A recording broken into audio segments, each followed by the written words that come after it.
This is the Wheel of Time Spoilers podcast.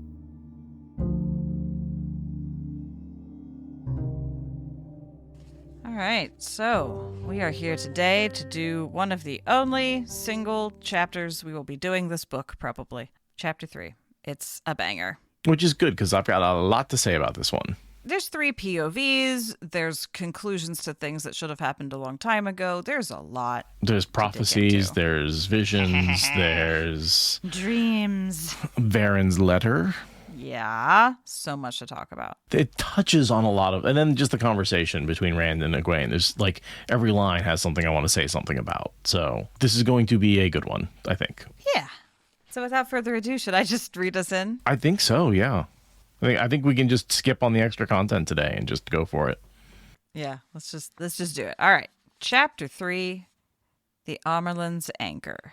And our symbol is the Flame of Tarvalin. Egwene floated in blackness. She was without form, lacking shape or body. The thoughts, imaginings, worries, hopes, and ideas of all the world extended into eternity around her. This was the place between dreams and the waking world. A blackness pinpricked with thousands upon thousands of distant lights, each more focused and intense than the stars of the skies. They were dreams, and she could look in on them, but did not. The ones she wanted to see were warded, and most of the others were mysteries to her. There was one dream she longed to slip into. She restrained herself. Though her feelings for Gawain were still strong, her opinion of him was muddled recently. Getting lost in his dreams would not help. She turned about, looking through the expanse. Recently, she'd started coming here to float and think. The dreams of all the people here, some from her world, some from shadows of it, reminded her why she fought. She must never forget that there was an entire world outside the White Tower's walls. The purpose of Aes Sedai was to serve that world.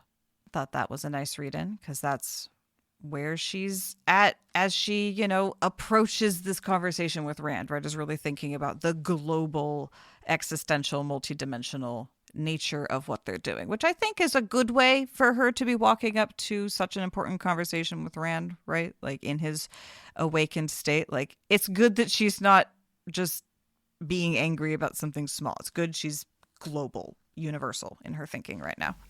I always thought that she could get information from the dreams of people not from her world that would be useful, right? Like, I feel like I would mine that for technology. Like, what is there a world where they have gunpowder? I mean, or something equivalent, like better technology than we have, where they've got more advanced discoveries. Can I figure anything out from other people's? Right. Long distance mail, something.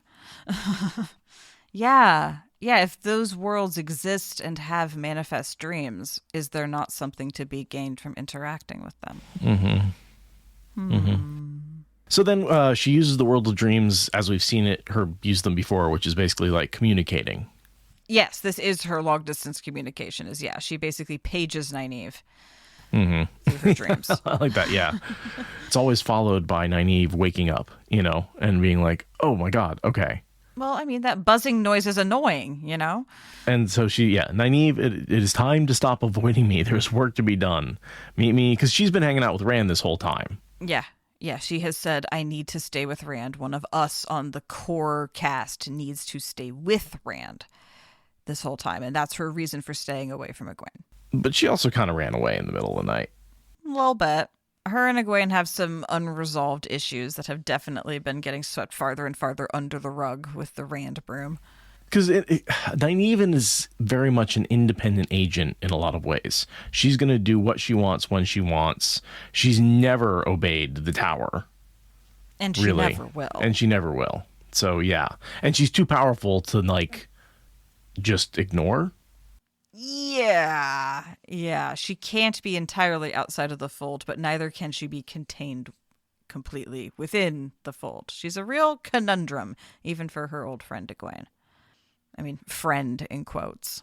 And she wants them back. She wants them, the oaths, like everybody else has sworn the oaths. Everyone else has re-sworn the oaths. She's sworn the oaths. It's time to get them on the oath rod and, really raised to the shawl. She wants them to complete the ceremony. Now that they have the tower, they can do that whole thing, right? That they weren't able to do out of the tower.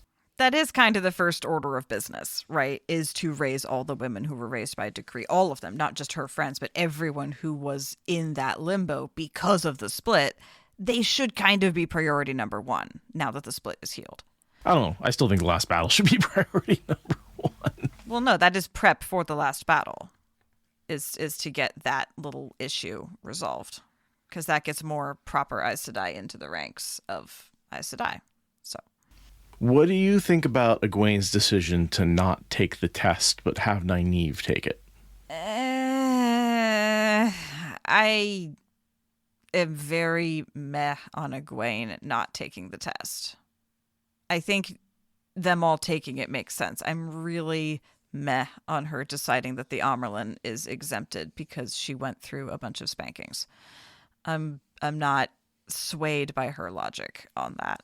I think she should have gone through. I think she should have taken the test. I could see her saying, I can't take the test until after the last battle because you can't lose me to the test on the eve of the last battle. I could see that argument that she gets a longer extension, but I don't see... But I would say the same thing about Nynaeve. Nynaeve's too important to be risked. I think she should have done it. I don't see why she needed to be like, no, I'm too good for that. Like, why? You don't defeat Masana until after. And she literally has the thought, what if I had faced something like this in my test? And I'm like, this is why you should have taken the test. Exactly. Yeah. I think you would have broken the test just like you broke Masana. Like, I think that would have been awesome. But alas. There is the dream aspect of the test. And as a dream walker, one wonders if she would be able to, like, metagame the dream a little bit. Just be like, no, change that. She does say that that's part of why Nynaeve was able to go as hard on the test as she did. It's her experience until I run reality. Yeah, I believe that is a thing that Egwene says. It's like, that's part of why the test was maybe a mistake to administer to you, is because you had too much experience in the dream. So, like, I don't know, maybe there's an argument there that, like, people with dream experience can't be tested in the same way, but I don't know, that feels weak. They want to stress test the Aes Sedai. Stress test the Aes Sedai. I don't know. Be consistent. And then just the idea, this next paragraph I don't really like, where she thinks about how she should deal with the wise ones. Oh my God. Ugh. I get where she's going with that, where he's trying to be like, oh, well, she's matured. She's now one of the big, the Amyrlin seat. She has to deal with the other ones. But these are her friends who raised her. I don't ever imagine Egwene seeing the wise ones as something to be dealt with, even in quotes. I mean, she literally thinks the first thing was to keep them from thinking they were being dealt with, meaning she's now infantilizing them. Mm-hmm. She now has like a supremacy mindset over them. And that doesn't feel consistent to how she respects them to me. To me, no. She should have said the first thing was to remember that they were not to be, quote unquote, dealt with. Right. That's how that sentence should have gone, is to be like, I have to manage the Aes Sedai thinking that they're going to deal with the wise ones while realizing that that is the wrong approach. Kind of like she is with Rand. But instead, she takes on this like super colonizer brained kind of thinking of like, we got to keep them from realizing they're being manipulated. I'm like, you would never do that to the wise ones, though. You let them beat you for lying to them. Like, what? And you just came out of this experience where them spanking you saved you from this, let you able to deal with this spanking and overthrow Elida, right? Like, there should be a whole line of respect, right? And it's just not there. It's just not there. Maybe the point is being made that absolute power corrupts. But in that case, it's being made clumsily and far too quickly for me to believe. So I don't quite know what the headcanon patch for this is. This just feels wrong. I really do think that Sanderson misread Egwene, that he reads her as ambition first. And that's never been Egwene. Does she have ambition? Absolutely. But it's people first, and she wants power to help the people around her. He listened to the wrong people on Reddit. He really did. Yeah. For too many years as a fan. Yeah. Because there is that aspect of Egwene, but it's not the only aspect of Egwene. And it's tempered by so much more understanding, especially with the whole, like, the international travel and spending time in Europe. I mean, the Waste, that she like came to appreciate other cultures. And like, yeah, she's the annoying girl that talks about it all the time, but she also does speak fluent French, like, so. Right. I feel like you just, this person has come back and been like, oh yeah, no, I live there, but they're just barbarians. Or this is maybe this is a reflection of my headcanon that she's spending too much time in the dream world thinking about herself as Amyrlin, so she's taking on the institutional biases of the tower, like above and beyond her own personality and experiences. Like maybe that's what's going on. No, I don't think that's no. I dislike that. I know I just said that, but I dislike it. So she steps out of the dream and goes to her own little horny dreams with Gawain. She's going to go take a break. Just go rub one out, relax, With the Gawain as she imagines him, because this is not the Gawain as he exists. This is the idyllic. This is Dream Gawain. This is Dream Gawain. This is the Gawain she has a crush on, and she has a crush on him because she has no idea who he is. He is Kenough for her. Yeah. And then right as she's getting cozy in her dream, it shatters into prophecy dreams, and she gets 3 true dreams, capital letters, and it completely ruins any hope she was going to have of having a good night's sleep. And I think, headcanon, a little bit, wondering if the reason she got all these true dreams was because Rand came into a certain proximity of her. Mm-hmm. That's him walking into like as he crosses the bridge to come into Tarvalon. Into Tarvalon, like, totally. Suddenly everyone's like abilities, talents, foretellings, all that like spikes. And she's alarms go off, dreaming. So it's like, and now true prophecy dreams. But it's like she was just trying to be cozy with her dream boyfriend. Like, come on, man. Couldn't you have waited till tomorrow? I'm sorry, the phrase "come on, man" when she's trying to be cozy with her boyfriend is not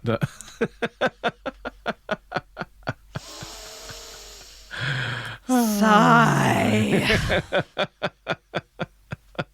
Well, when you're imagining your current boyfriend and your ex shows up, it really is quite rude. It is extremely rude. Yeah. What are you doing crashing my dreams of my future boyfriend situation? So do you want to dig into these prophecies? Let's do it, because these are juicy, and she only has a clear interpretation for one, so we have room to speculate on the other 2. Mm-hmm. Well, she interprets 2 of them. Okay, well, let's go. Yeah. So, dream number 1. All was dust around her, and 13 black towers rose in the distance beneath a tar-like sky. One fell, and then another, crashing to the ground. As they did, the ones that remained grew taller and taller. The ground shook as several more towers fell. Another tower shook and cracked, collapsing most of the way to the ground, but then it recovered and grew tallest of all. At the end of the quake, 6 towers remained, looming above her. Let's go. What the hell is happening? Forsaken. That is 100% the Forsaken, and their progress through the series. You start with 13. They're being killed one by one. Some of them come back because they're resurrected by the Dark One. The one that crumbled almost to the ground and came back the tallest is, Ishamael becoming Moradin, and now he's Nabliss. And at the end of the quake, you have 6 towers. There are 6 Forsaken standing. That was my interpretation as well, but I had to be like, am I missing something? Because the towers situation, the Towers of Midnight and all that, I was like, is this a Towers of Midnight? But I mean, maybe in a way it is. 13 black towers, and that's where I think like you have multiple Towers of Midnight, right? You've got the initial 13 towers that were the Shan-Chan in the opening scene. By definition, the author has said those are the Towers of Midnight, right? Those are the towers of the Shan-Chan. That's their canonical name for them. But it's hard not to see the Forsaken as the another 13 Towers of Midnight that have existed. And especially with this prophecy here, making them, very clear that you had 13, now you have 6, you have there's nothing else that fits as well as the Forsaken. And also, I really like the idea that this is kind of like, this book is about the Forsaken gearing up for the last battle as much as anything else. Yeah. That was definitely my intuitive leap first, and then I was like, wait, am I missing something? But yeah, no. Forsaken seems pretty straightforward. And the 6 Forsaken we have, right? We've got Grendel, Moradin, Lanfear, Sindain, yeah. Yeah, Sindain. Demon Dread. Semirog's gone. Spider. So we've got Magedion and Sindain. They're a pair. We've got Grendel as a solo doing her thing. We've got Demon Dread as a solo doing his thing. That's 4. Moradin. That's 5. Who's left? Moradin, right? That's 1. I'm just going down the list. Ravine's dead. Damondred's still alive. Samael's dead. Agonor's dead. Balthamel's dead. They've both been killed again in these timelines. Asmodean's dead. Balal's dead. Lanfear's back now as Sindain. Semirog's dead. Missana, that's who we've been forgetting. Of course, the one who's the next vision is about. That's the one we're forgetting. Right there. Right on the page. There. Yeah. Grendel and then Moghedien. Yeah. Yeah. Missana's good at hiding. She hid from our idea of, that's crazy. So speaking of Missana, the next vision, she was looking down at a nest. In it, a group of fledgling eagles screeched toward the sky for their mother. One of the eaglets uncoiled, and it wasn't an eagle at all, but a serpent. It began to strike at the fledglings one at a time, swallowing them whole.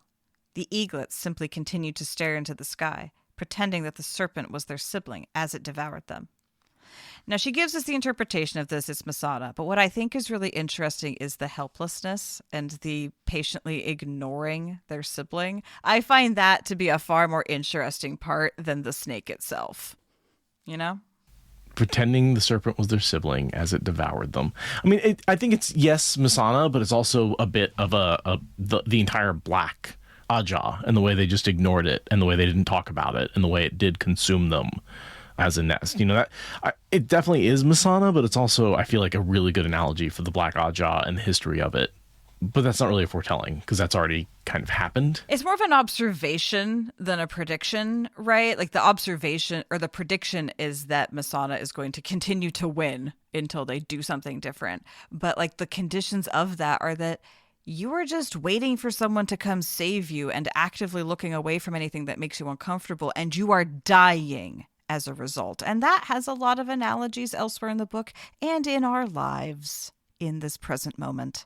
Now, the only thing I'll challenge about that is what if it's the attack on the White Tower by the Shan-Chan has happened, the raid has happened, which means the Blood Knives are in the tower and they are being killed, and she is the one ignoring the Blood Knives. She is looking away from them deliberately because she thinks it's Missana. Meanwhile, they're being slaughtered because all the deaths that she thinks are Missana are the Blood Knives. True. Very true. And those are the fledglings being picked off one at a time. So is it possible a misinterpretation of this vision is one of the reasons why she's so hyperfixed on Missana when those deaths occur, when it's actually the Blood Knives? That is an interesting alternative explanation because, the part where the eaglets just keep looking for someone to come do the thing. Like, what are you missing? Who is supposed to come and like... She's supposed to come. She's supposed to come save them. She is the mother eagle, right?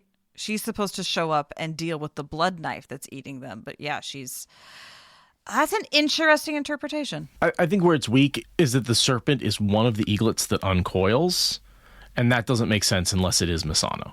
Yeah, I think she's right about the interpretation, but like I feel like there's layers we can unpack there, and regardless, right, the fact that she's focusing on the blood knives does lead to more deaths. Or she's not focusing on the blood knives, that she has no idea they're there, does give them free reign for a long time. And maybe Galad's the one who's going to come and save, or Gawain's the one who's going to come and save the eaglets. He's the Gawain's the mother eagle. Well, actually, eagles raise their nests together, actually. So could be the father eagle. That's perfectly within the bounds of biology. Are you ready for the third vision? Yeah, third and final vision. She saw an enormous sphere made of the finest crystal. It sparkled in the light of 23 enormous stars, shining down on it where it sat on a dark hilltop. There were cracks in it, and it was being held together by ropes. There was Rand, walking up the hillside, holding a woodsman's axe. He reached the top and hefted the axe, then swung at the ropes one at a time, chopping them free. The last one parted, and the sphere began to break apart, the beautiful globe falling in pieces. Rand shook his head. What is going on there? What's the 23? What's the globe? He's literally walking into her dreams as he's walking into the tower. So I have a couple of interpretations of this. I definitely went down the rabbit hole reading about this and trying to find, the answer or what it is she's interpreting. Because on a first read through, you might say enormous sphere, finest crystal, cracked Choden Call. Sure. I think that's too shallow, and I don't think it fits. There's nothing, no one's Agreed. trying to hold it together. There's no ropes. The number 23 doesn't mean anything, right? So then you really kind of have to go to the sphere of crystal being the prison, the Dark One's prison, and being the seal on the Dark One's prison. The 23 for me is the Hall of the Tower, the Amyrlin, and the Keeper. Because the Hall is 21 sisters, plus the Amyrlin and the Keeper, that's 23 Aes Sedai, trying to hold together the Dark One's prison. And here Rand comes along, and he's just going to shatter it. And they're also the Keeper of the Seals, so they would be the ones holding the net together. Yeah. Yeah, 'cause the only other crystal sphere I could think of was the Sharome back in the Age of Legends. That's the only other sphere that has broken spectacularly over the plot, but that has no bearing on what's happening here at all. And yeah, 23 is very important. You have to make that make sense. And that explanation ties up all the loose ends with the least amount of chaos. So also, that's exactly what he's initiating as he literally walks into the tower, into her dreams, into the meeting. I think that's a very straightforward interpretation, and it goes deep enough to catch all the threads. So I'll accept it. I had a couple other alternatives, but that one just, it fits all the pieces a little too well. And it is later and again, this is Sanderson writing, and later Egwene says, oh, that's him breaking the seals. So that's probably what it's about. Well, I can forget that because I haven't read these books as many times, and I can pretend that there's mystery. So, yeah, that was fun. We definitely had a good time with those visions. I guess the only other thing I think is the crystal is somehow the White Tower itself being held together, and Rand's presence is breaking it apart. But maybe after the last battle, the White Tower just doesn't exist as an entity and is broken apart by the tower is trying to hold it together. The tower and the Amyrlin and the Keeper are trying to hold it together. But I can't come up with any other number for 23. Right? There's nothing else. It's not the Forsaken. It's not any main characters, stuff like that. So it has to have something to do with the White Tower. And has everything symbolically to do with what he's trying to do, which is say, I'm going to break the seals. There is a prison. I am going to break apart the things that hold it. I need your cooperation in one form or another to make it happen. Right? Like, he asks her for one thing, meaning to get something else, but either way, he needs her. If there was any way we could link the 23 stars to Tremalking and who are the people who commit suicide? The Amayar. The Amayar, maybe if they had some sort of ruling council of 23, they were around and Rand cuts the ropes and it shatters when he broke but it's such a stretch compared to the just very, very upfront, it's about breaking the seals. Yeah, totally. It absolutely is.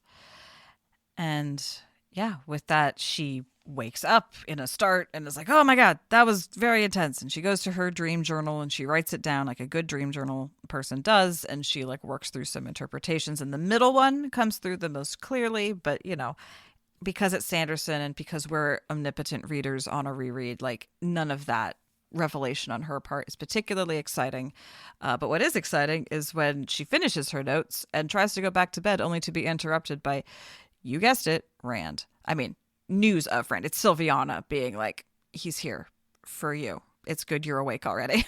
Yeah, the only thing I would say is the sentence, she felt the meaning of it, interpreting it as she sometimes could, does seem like there is this moment where she knows what dreams mean, right? She can tell. It's not very often, but every time she feels it, she's right. It's like with Min. When Min knows what her visions mean, she's correct, but she doesn't always know. So it's there's a very binary on-off with the truth thing.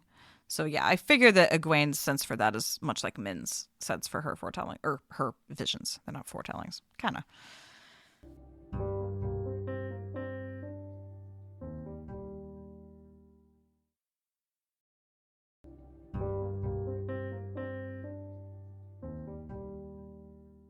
POV switch. We are going over to Swan as her and High Captain Chubane kind of move through the tower in preparation for the meeting. Oh, and Siain is there too. So we've got two Aes Sedai and the captain of the tower guard doing a walk and talk while the tower swirls in preparation or in anticipation of Rand coming to talk to the hall. So we've jumped maybe 20 minutes and 20 hallways. Right. Everyone's coming together for this meeting that they woke up the mother for. Yeah, I'm assuming he's come down like kind of early in the morning. Like it's not the middle of the night. It's probably like 6 a.m., you know? So like some people are up, but like the Amyrlin maybe was going to sleep until 6:15, you know? I mean, he had to walk from Dragonmount. Right, yeah, it's been a while. I guess I should have no idea what time of day it is. And I assume he came down from Dragonmount at sunrise because he who comes with dawn. Well, and also there's that like beam of light that comes onto Almond Bunt. It feels very dawn-like. Yes. That whole scene. Plus, it's the opening of the book. Books and movies, right? They tend to open on dawns and end on sunsets. So, yeah. He's had to walk for a while, so I guess we don't know what time of day it is. It's not a whole lot to say in this first couple pages. Just, Rand walks in with the refugees and no one stops him because he looks like another refugee. There's some stuff about how Bryn is not going to become High Captain of the Guard. There's just some like background stuff, you know. Yeah, he's going to go fight the last battle rather than becoming High Guard. Yeah, and Chubane is going to be secure. But yeah, Swan's really commenting mentally and externally on like just how the Aes Sedai are all aflutter. We're just all aflutter, even though he's come to us. It's like, we're trapped in here with him. Wait. This is our home. He's trapped in here with us. Yeah. He's trapped in here with us, right? Right? Yeah. Yeah. Meanwhile, they've locked him up in like 2 different full circles that they can put together. Well, not full circles of 13 that they put together. Full Aes Sedai women only circles. Yeah, and there's, and Swan has this thought that like, Burn Elida, we would have had him in Aes Sedai control if not for her. And I'm like, kind of sounds like Elida needed to happen then. Because I don't think that he was ready for Aes Sedai control to a higher degree before now, Although later he does say I should have listened to, I could have listened to them more because they are wise people. I was just worried about, their advice overarching and overcoming my achievements. Which is in a very loose Theron interpretation, which again, I'm just like, yeah, you're not calculating for the same Rand now. But yeah, there's a thought about how Swan had hoped she would get chosen as keeper, which I'm like, that's delusional. That's the most totally delusional thing she has ever thought. Like, that was never going to happen. The president never becomes the vice president. Like, yeah, like that's not a thing, Swan. Like, I love that hope from you, but also like, no, you're too politically savvy to have harbored that hope for any reason other than sheer delusion. Which is fine. Everyone's allowed a few delusions. That's totally cool. On their walk there, they come across a bubble of evil / switching corridor thing, right? There's a place where the floor tiles are the color of blood when they should have been white and yellow, and they glistened as if wet. It's one little paragraph, right? It's really easy to miss because they turn around and go the other direction.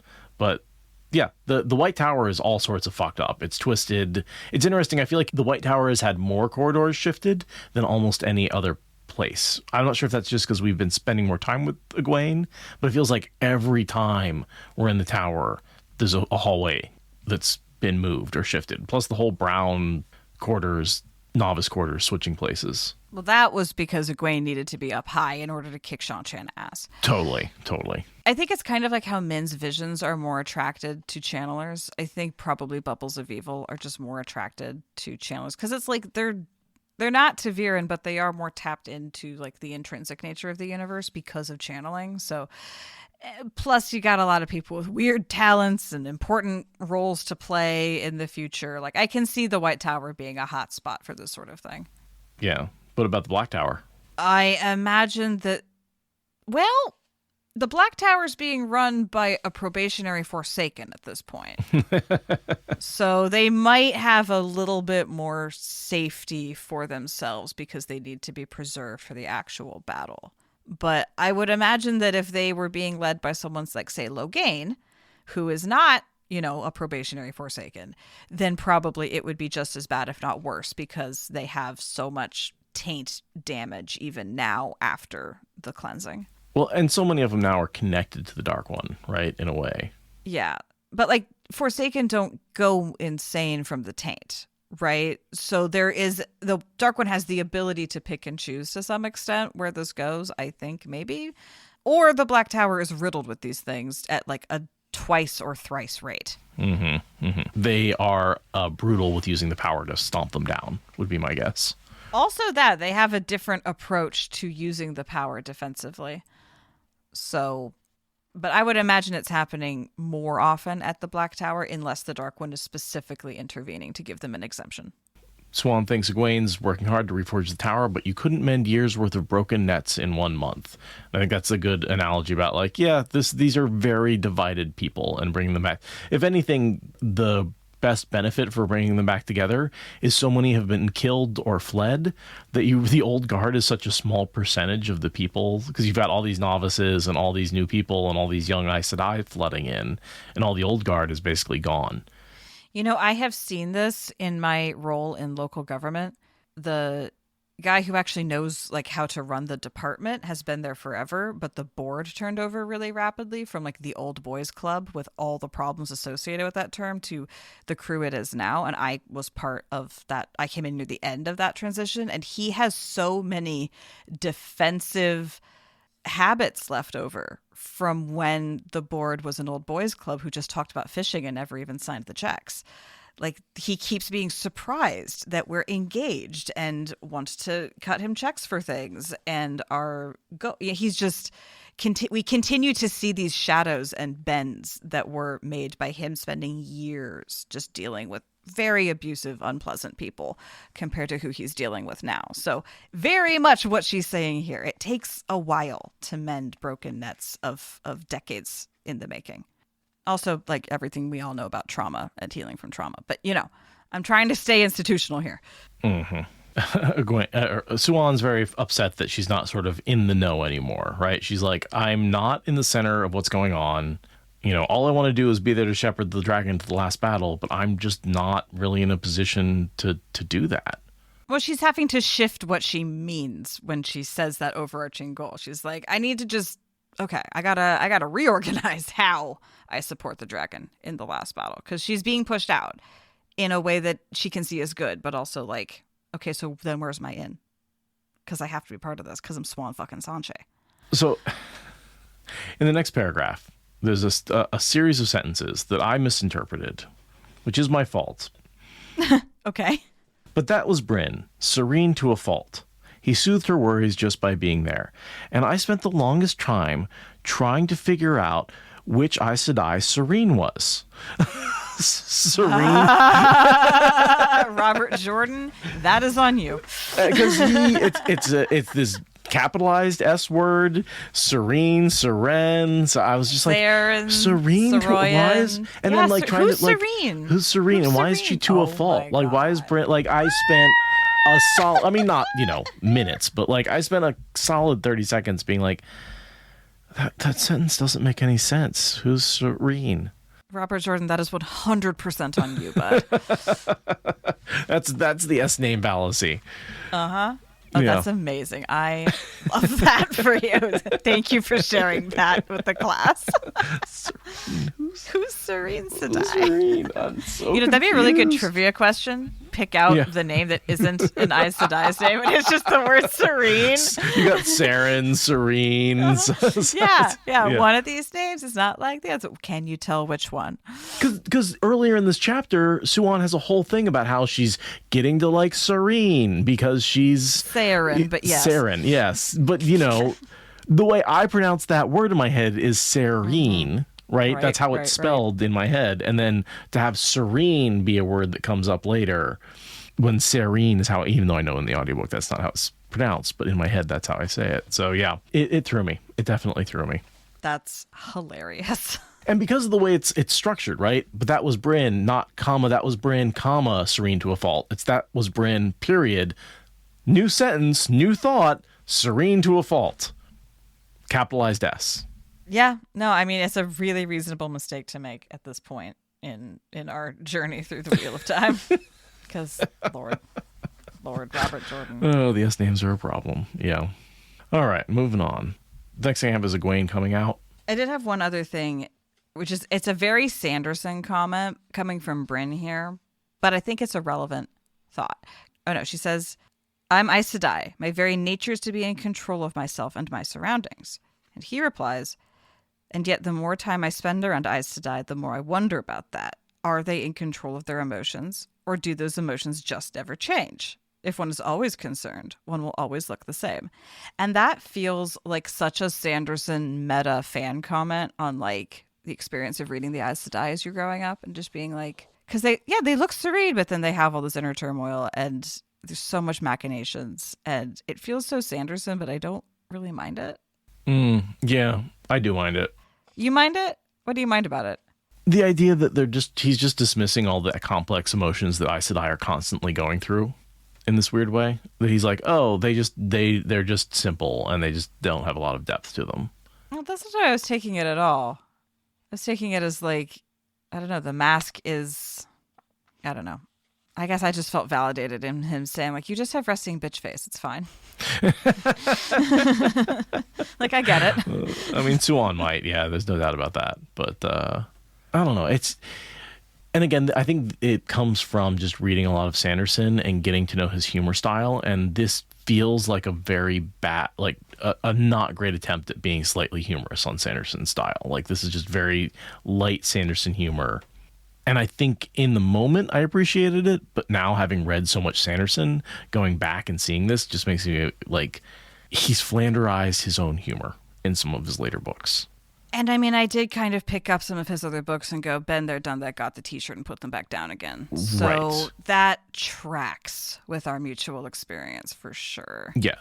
As much as I do love parts about Sanderson, his humor is just bad, especially around like two characters who are in love, who are bantering together. Least favorite brand of Sanderson humor. And here is just, it's a bit of a shadow of it. Just a shadow. Gotcha. Well, that makes sense. It's fine in very light doses. It's fine. And that's where like it works here, right? Right. And that's where I think it does, yeah. Yeah, it works fine here. But because of my experience with his other works, it's like getting a whiff of something that like later rotted. And like, yes, it smells good now, but I've had rotted strawberries, and so now the smell of strawberries kind of makes me go, ugh. I'm just going to not delve into that because I like strawberries and I don't want to think about that. And that's a terrible analogy because I do love strawberries, but no, I know imagine what you mean, yeah. If like you had Association. just taken out a huge batch of raw strawberries and put them in the dumpster and came back inside, and someone was like, strawberry shortcake, and you're like, just not right now. Yeah. Give me 5 minutes. Yeah, that's valid. Association is real. Mm-hmm. So, yeah, aside from that, Egwene walks in and commands the room like a queen with her stupid shadow going.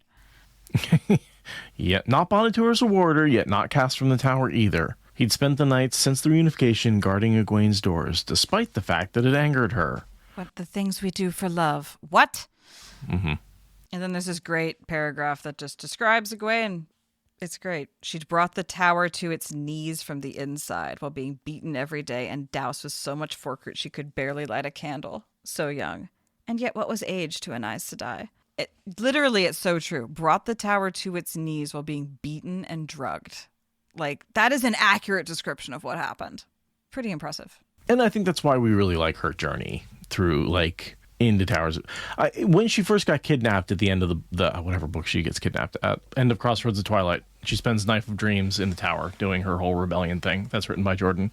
We sort of get that from Suan being, well, she's a better Amyrlin than I could have been because she can lead by presence instead of by pushing people, lead by example type situation. She's way better at crowd work than Swan ever was. Right. Because Swan liked to sit up in her study and sort of very bureaucratic leader, right? She issued commands, Yeah. And it was like, it works, it's fine. But like Egwene's out there giving speeches, fighting. Is the fire coming from the tower against the invaders of the Shan-Chan?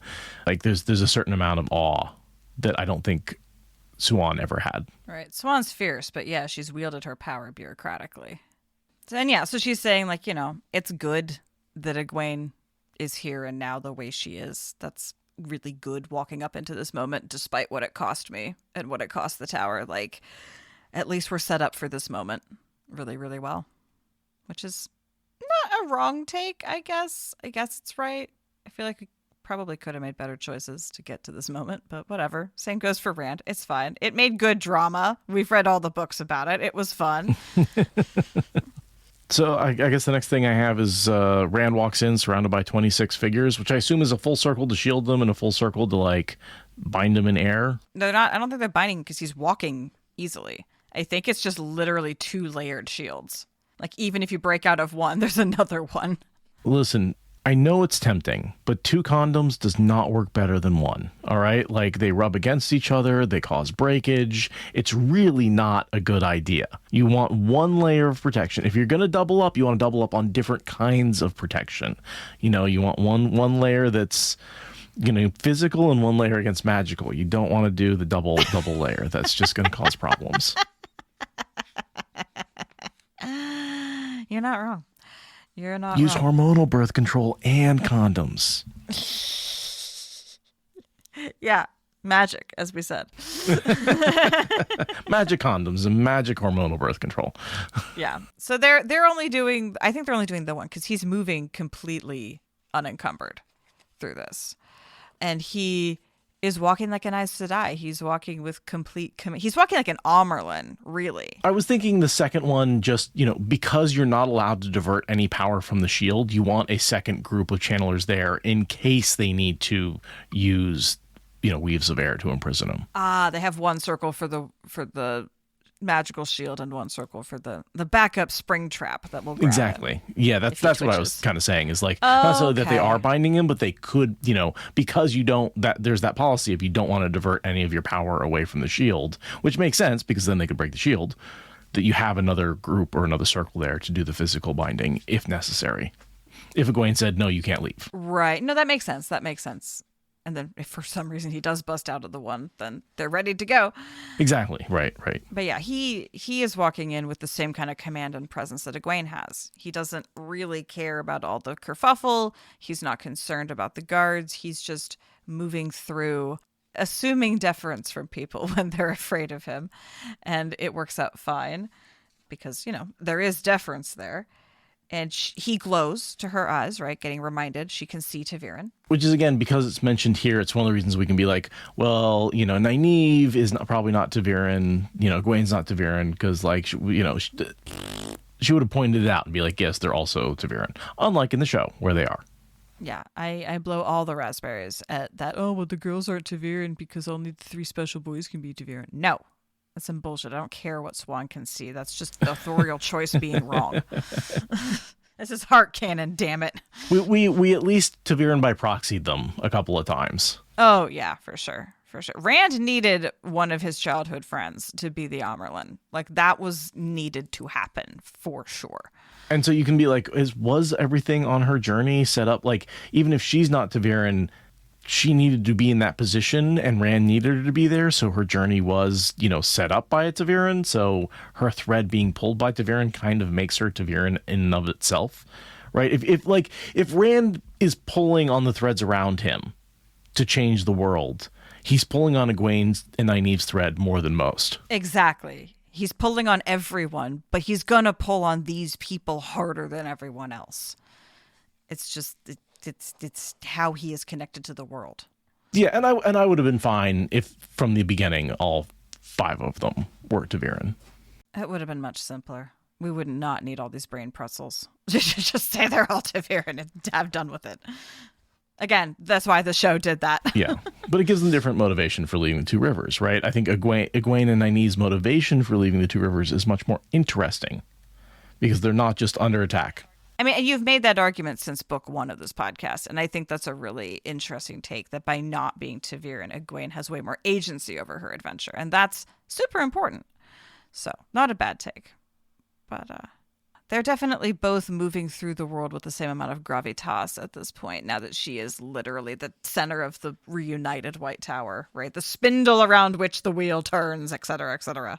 And this is the cool moment, right? These 2 people that 2.5 years ago left their small town village not knowing what a city looked like are now coming to meet as what one could argue are the 2 most powerful people in the world, right? The Amyrlin seat, which is the head of the White Tower around which the world turns and the dragon be reborn, you know, king of multiple countries, prophesied to fight the last battle, coming together to talk.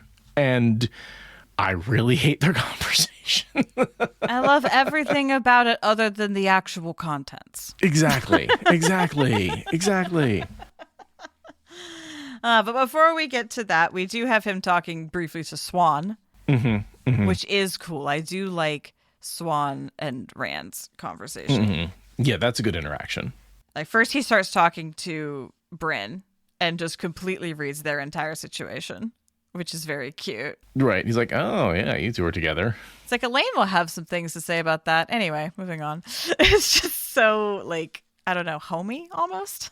And I like that he thanks her for the arrow that she took, right? Yes. Like when she got stabbed. Like that was way back in the day.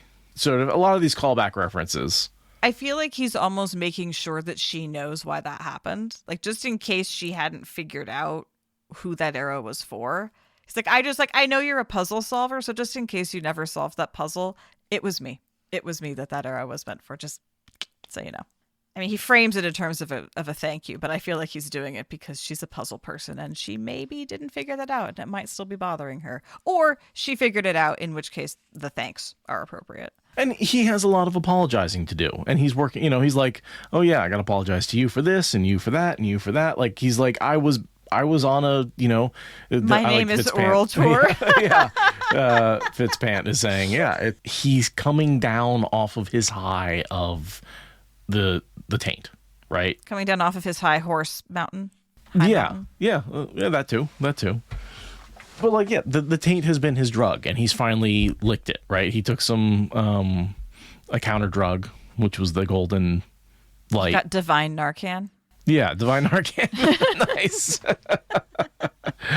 Veins of Narcan. He licks the taint. Oh no. No. Why does this sentence exist? He injected the taint into his veins. Yeah. No, this is cursed. But it was affecting his brain, right? And now he's like, listen, I was not myself. I did some shit that I really regret, and I should apologize. And I need to thank everybody for all the shit they've done for me as well. Right. And also, I need to kind of do a little reality check and be like, hey, Egwene seems like a cool Amyrlin, but as a former Amyrlin, is she a good Amyrlin? Like, just let me know. Give me the 411 before I go in there. Is she a good Amyrlin? Because I'm a little confused. I'm Randolph Thor. I don't know what's happening. She goes, why ask me? He couldn't know the closeness between Suan and Egwene. Why do you think?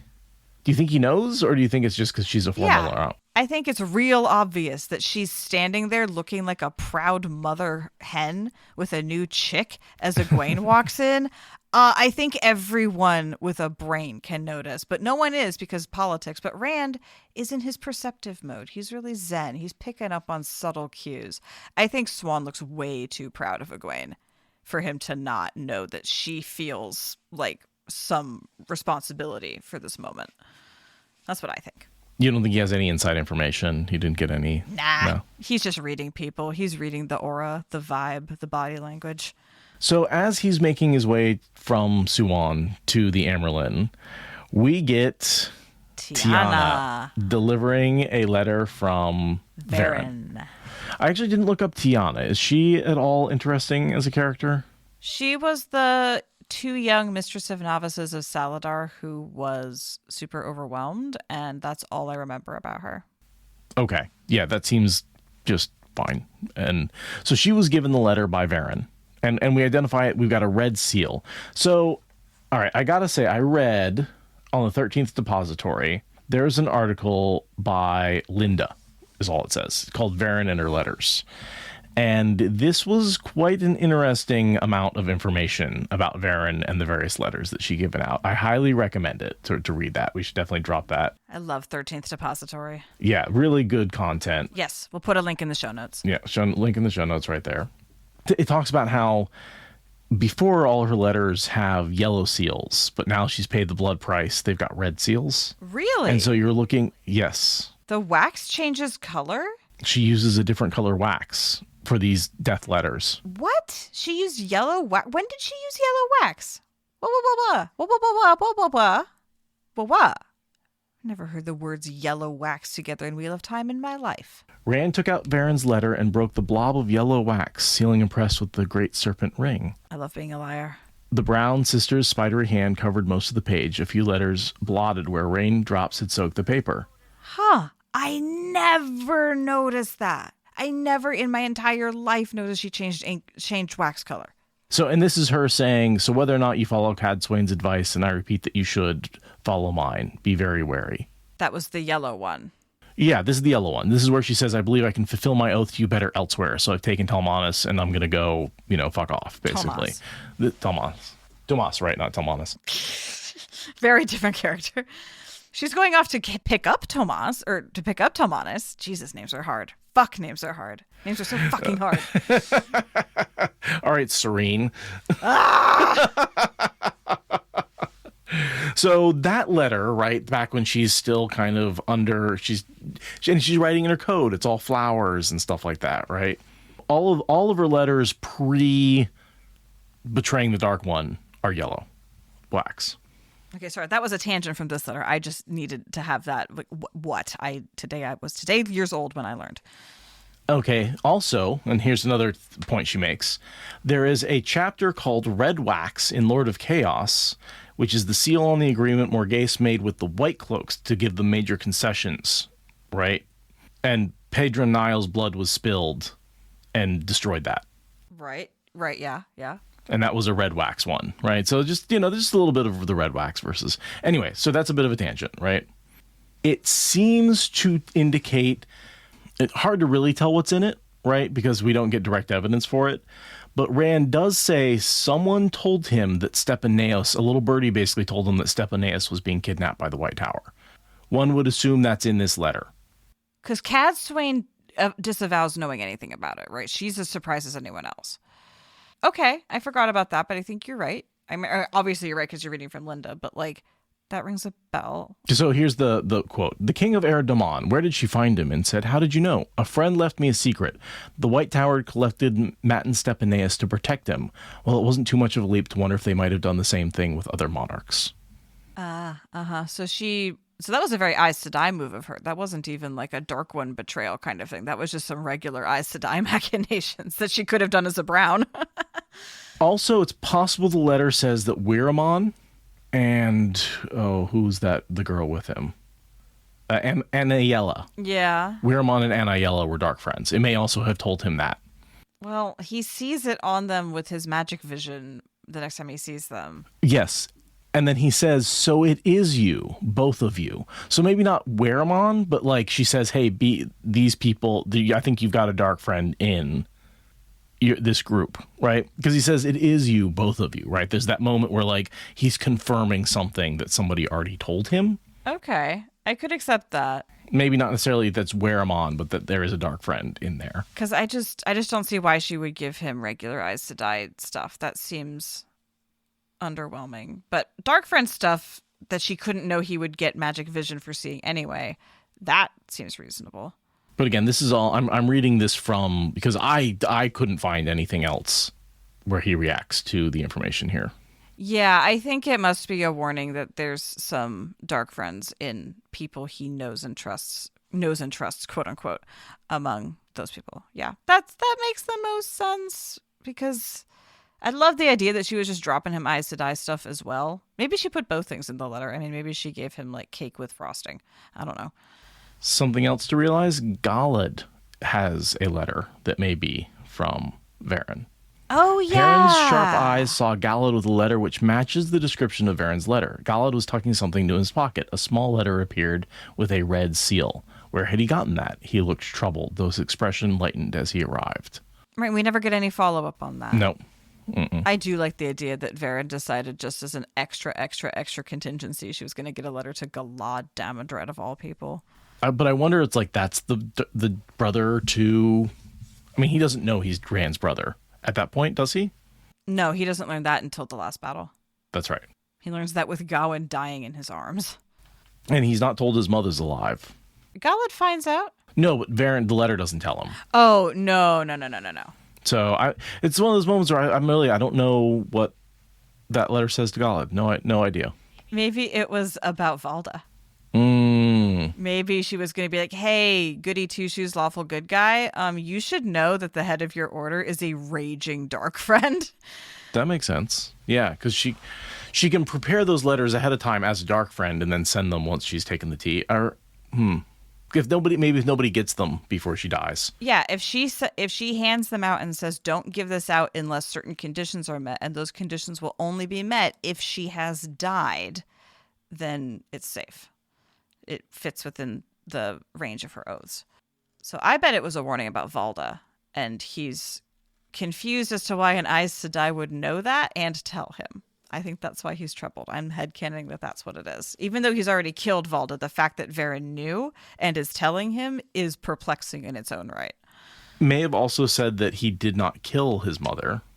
No, because he's shocked as hell when he finally sees her. I'm really curious why Tiana is the one that was picked to give a letter to Rand. Maybe because she was Mistress of Novices, and so Varen figured, like, she will definitely make it through the unification. She won't die or run away. I mean, she knows she's not a dark friend. And she knows she's not a dark friend. Also very helpful. But yeah, Rand doesn't read the note now because he knows that that's information that can keep, because he needs to really focus on Egwene. And he tells Swan, do your best to calm Egwene when I'm done. Like, he knows he's going to piss her off, and he knows that Swan is someone that Egwene can vent to. Or at least she was before the rescue. But then he strides into a POV switch to Egwene.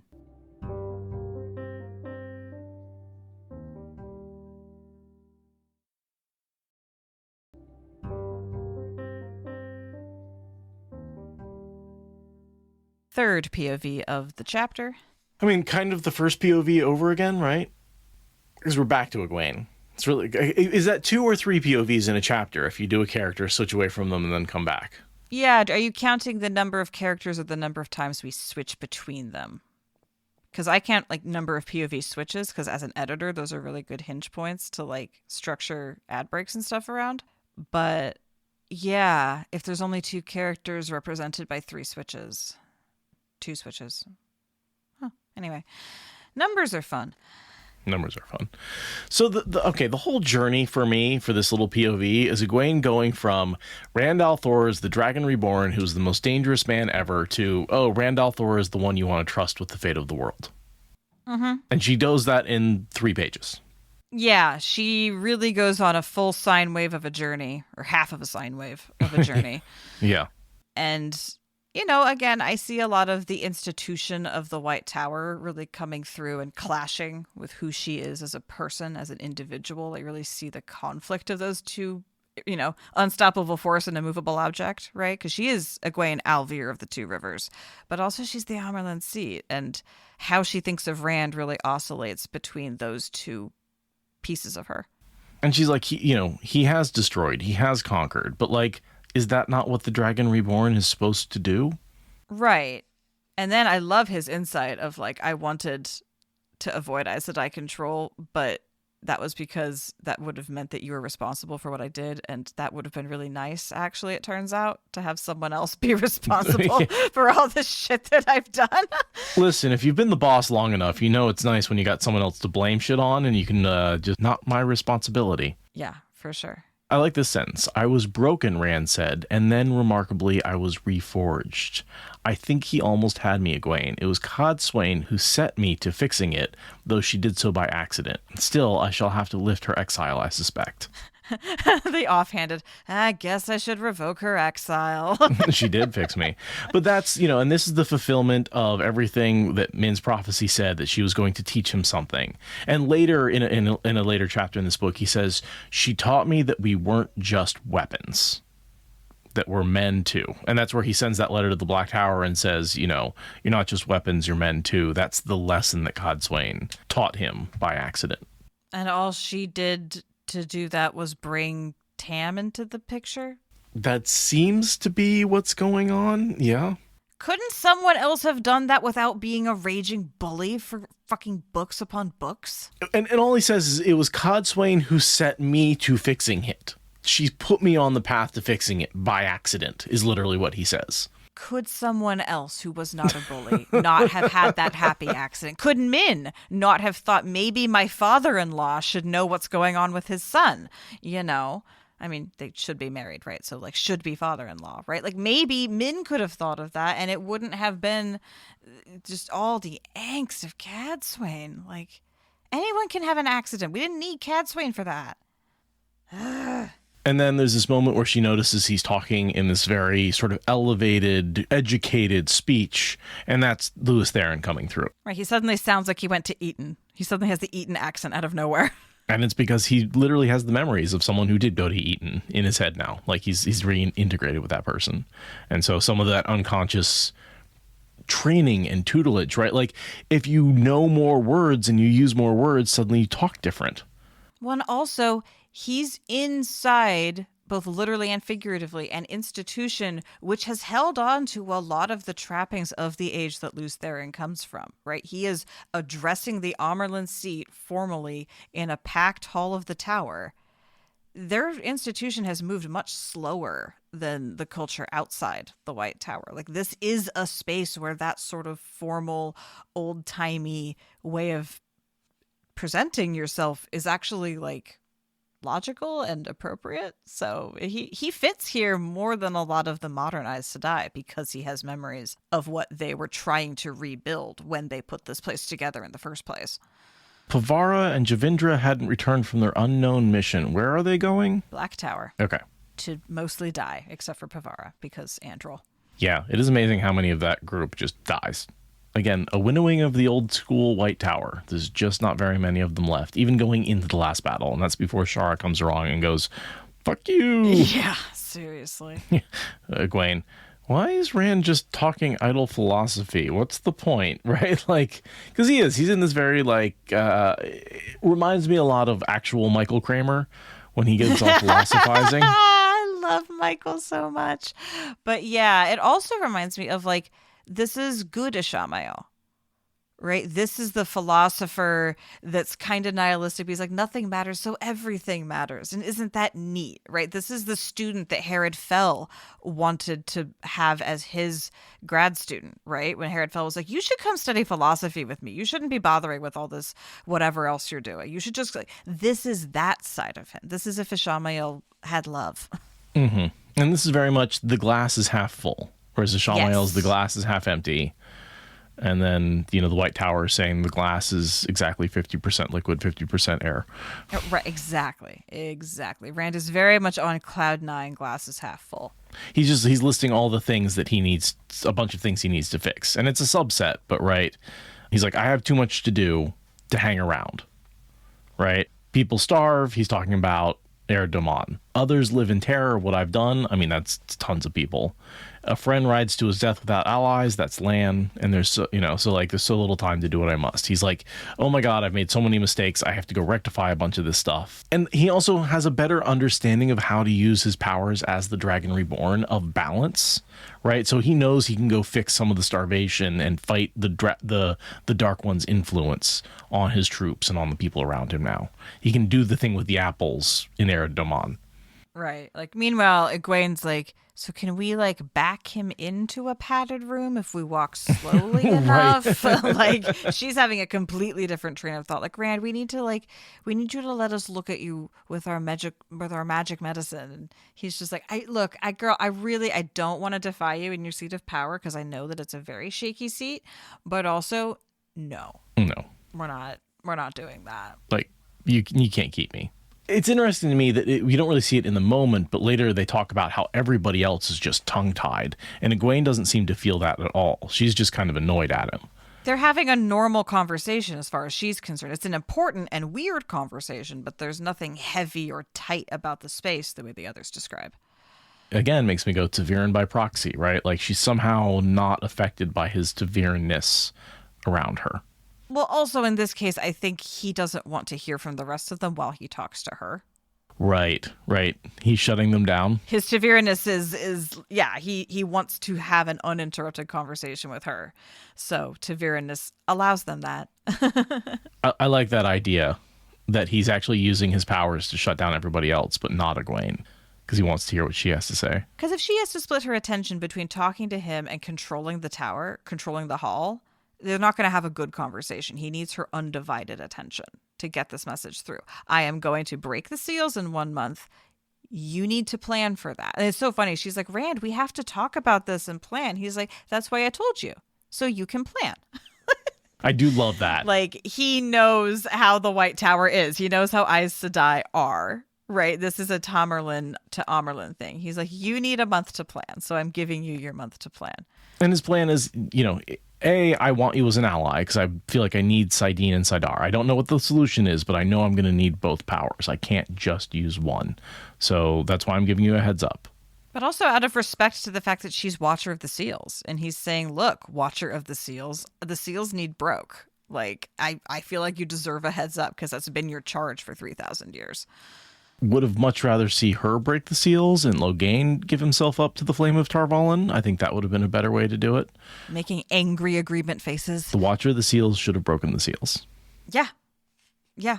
And then Logain should have been freed of his life of trauma by doing a cool thing and doing the flame of Tarvalin and helping redeem the concept of Ashaman. It would have been awesome. Anyway. The Ashaman undid Balefire when the Aes Sedai thought that it couldn't be done. It would be cool. But we should get out of here with our shitty headcanons and go back to the real story. Did someone tell us to stop going on our shitty headcanon journeys? Yes.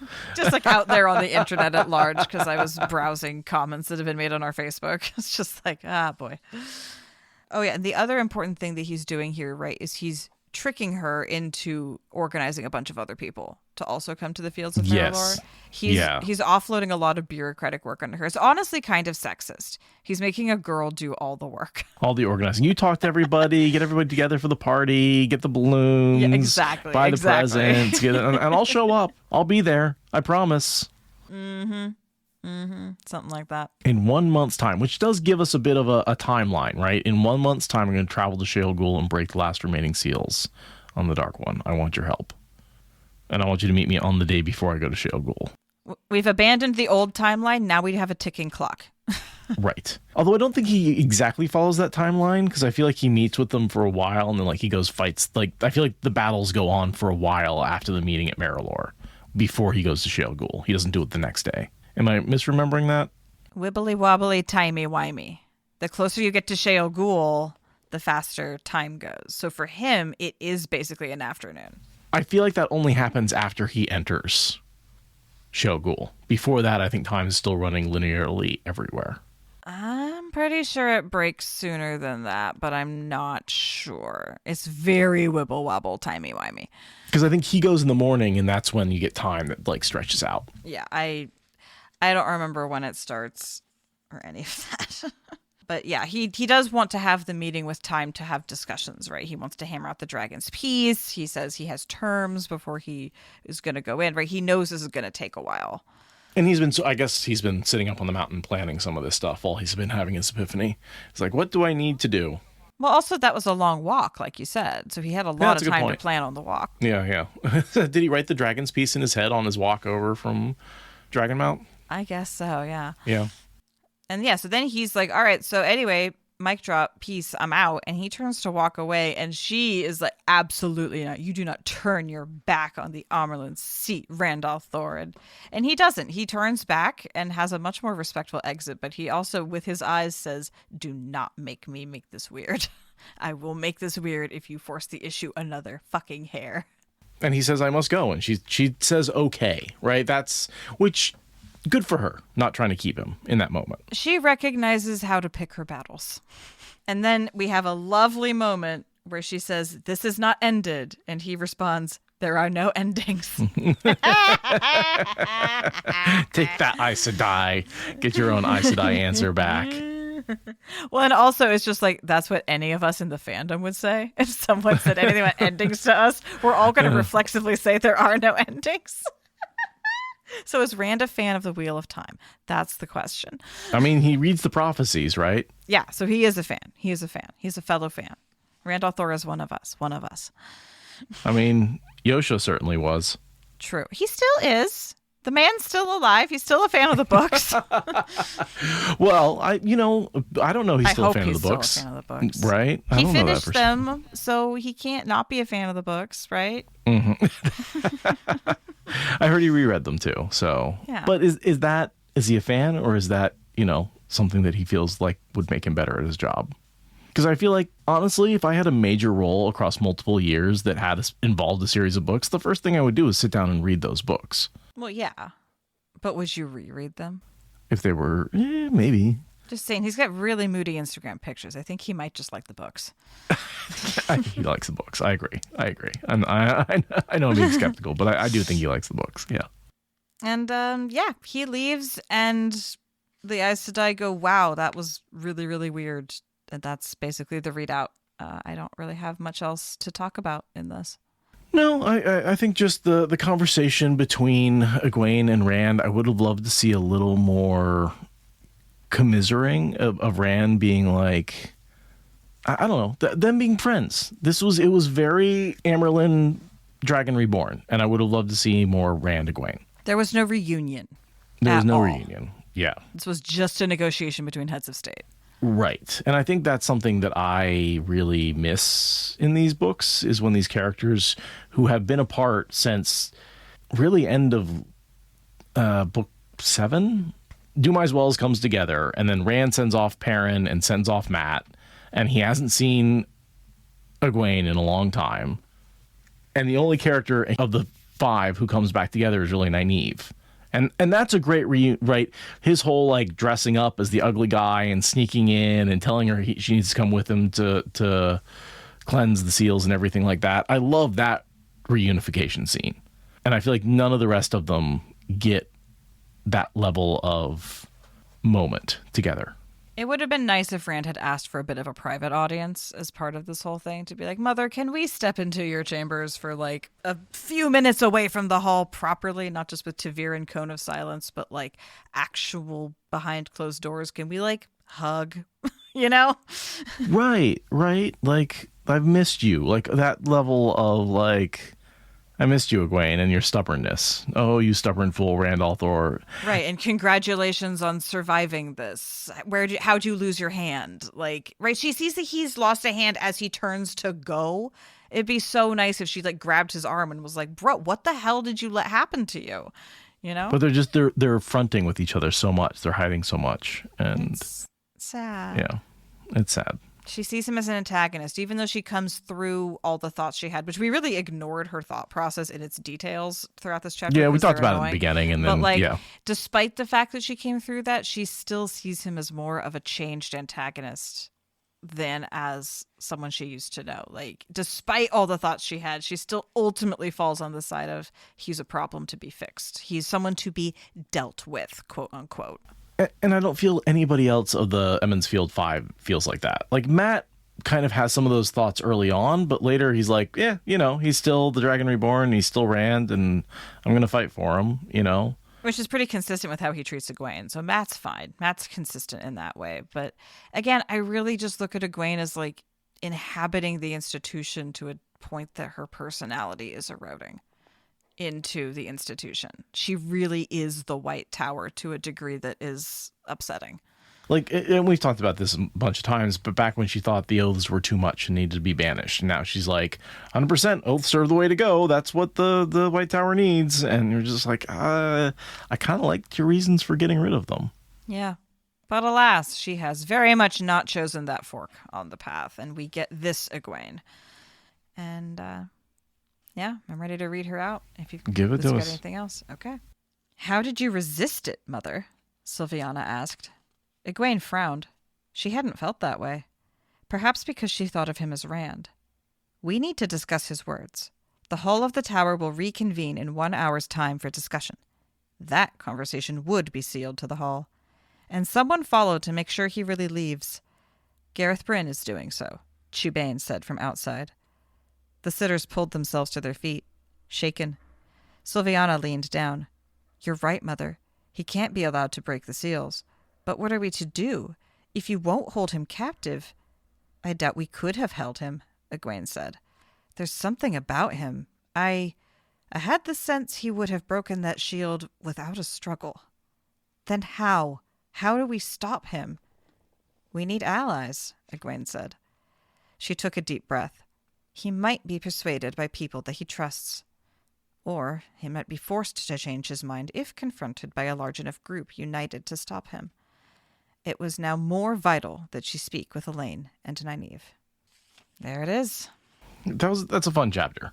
It's good. As much as we don't really like the Egwene Rand interaction specifically, it's a good chapter for plot, for tie-ins, for talking about other tangents and stuff. Like, there's lots of good prophecies, good that things. sort of thing. Yeah. Oh, yeah, the dreams, so good. So yeah, I really like that one. Glad we did it as a standalone, so we could really, because I knew we were going to tangent hard on that one. Took us an hour and 20 minutes. Yeah, that totally makes sense. Thank you, everybody, for joining us once again.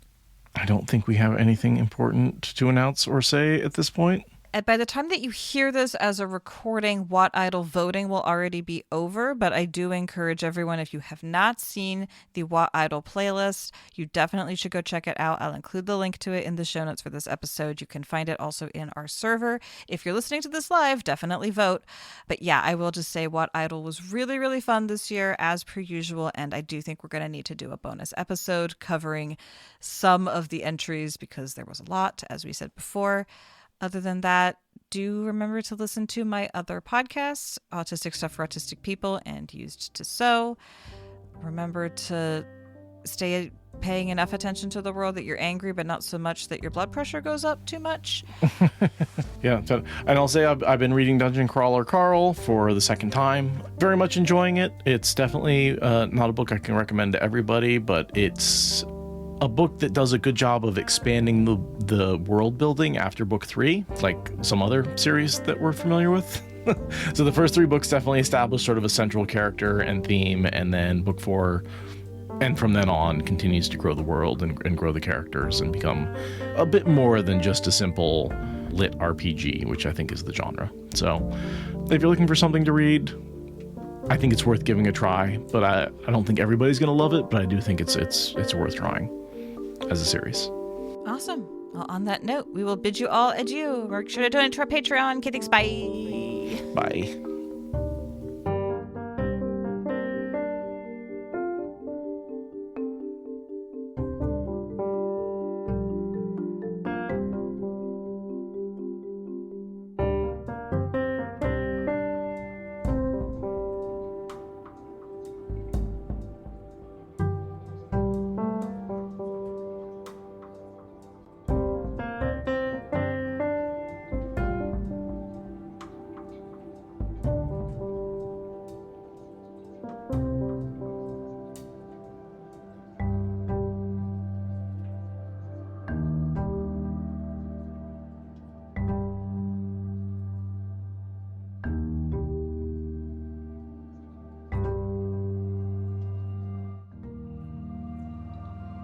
Thank you for listening to the Wheel of Time Spoilers podcast. Please rate and review us on your podcast app, and consider supporting us on Patreon for ad-free episodes. What Spoilers is a production of Fox and Raven Media. For more podcasts from Fox and Raven Media, visit our website at foxandravenmedia.com.